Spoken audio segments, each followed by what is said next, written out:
Korea.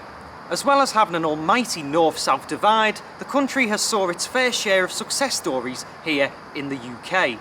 Along with K-pop, which has become a particular vibe among the young people, we also like our Korean cars in this country, with the likes of Hyundai and Kia appealing to young and old and giving brands like Suzuki and Honda a bit of a run for their money. Ssangyong Rodius. You can stick it where you want. God bless Ssangyong. In recent years they've made a real go at becoming a true player in the highly lucrative discount end of the market, but have been as successful as Greta Thunberg on a date with a boy racer. Even Vinnie Jones couldn't save them. That is a car.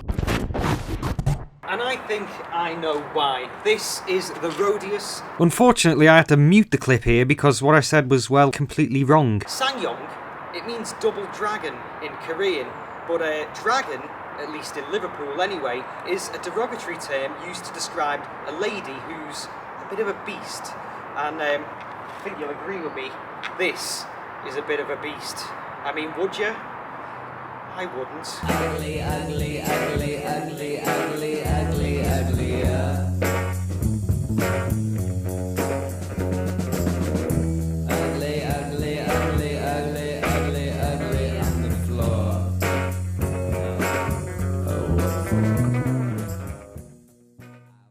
But in today's PC world, we're constantly reminded that it's what's inside that matters. So, what have we got here? Well, we've actually got quite a reasonable interior, if a little bit hodgepodge. 2 fan controls for the climate control and a fake knob here to turn. I don't know why.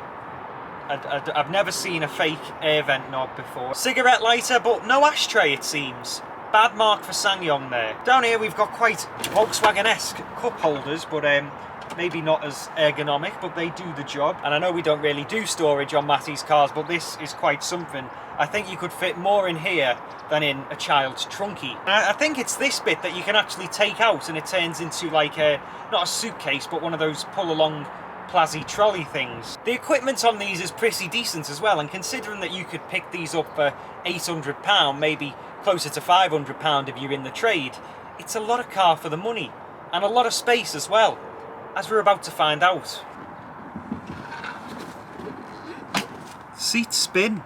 Now, instead of doing the lanky Matty test whereby I sit behind my identical twin to test legroom, because with this being the biggest MPV on sale ever, I think that would be a pointless exercise.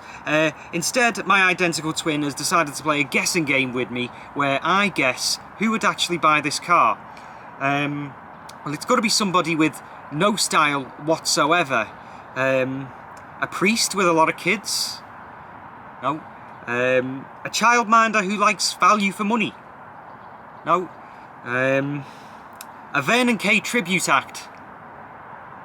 Staying with practicality, here in the very back of the Ssangyong, they've actually been quite clever. You may have noticed in the middle there's only 2 seats, well there's 3 here in the back, which obviously brings you up to 1, 2, 3, 4, 5, 6, 7 seats.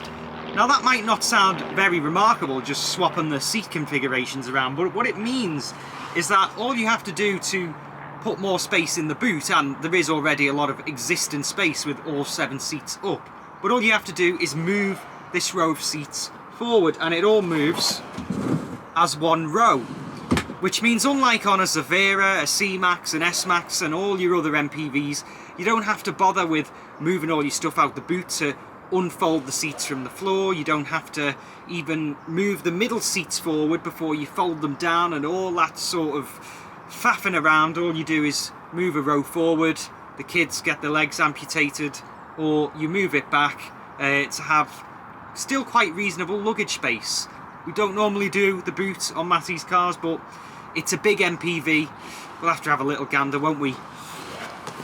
Right, so that is the boot with the kids having just a tiny bit of leg room. If they were, say, maybe about 10 or 12, then you'd move this back maybe half a foot. And if they were 14 and 15, well, don't worry, because I don't think any 14-year-old would be seen dead in this car. Let's see how it drives. So the Rodius has a passable interior and fantastic practicality. So it's a 2 out of 3. Can they make it a hat-trick with the driving? Well, what do you think?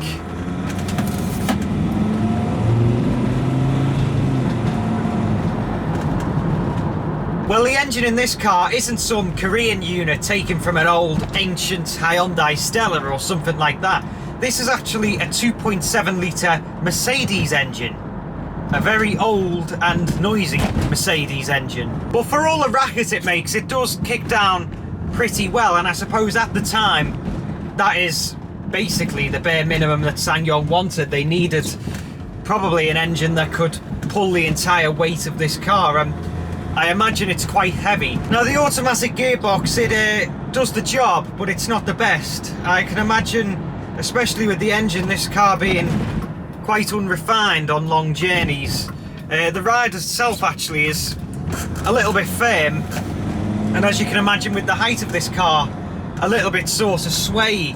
You do feel, even when you're just being gentle around the bends, that you've got a fair bit of the old body roll, which is not what you want really, especially in a family car. Another thing to be concerned about with the Ssangyong is its sheer size. Now, it is relatively easy to manoeuvre. You've got nice light steering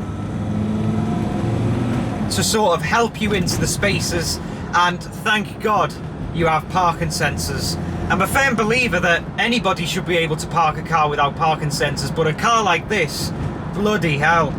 I picked up some fellow Scouse friends the other day, not that they want to be friends with me anymore, like, but it was very concerning actually for the ones in the very back row of seats, not because of the crumple zone or anything like that, just because of the risk of them getting out the car at the end of the journey with a Mancunian accent. I mean, this is a very, very big car, and if I was looking to buy one of these, I would also be very concerned about my kids getting out the car at the end of a journey and having an accent from a neighbouring county. Here's a test. We've got rush hour traffic. I'm in a huge bus. I can't take many risks. I'm gonna go for it. There we go, not too shabby at all. The Rodius is spacious and well equipped, but costs the earth to tax and looks like a contestant from Embarrassing Bodies. Surprisingly, there are a lot of normal people who actually quite admire this car for what it does and what it's built for. Me though, I'd be glad to see the back of it. In fact, no, I wouldn't.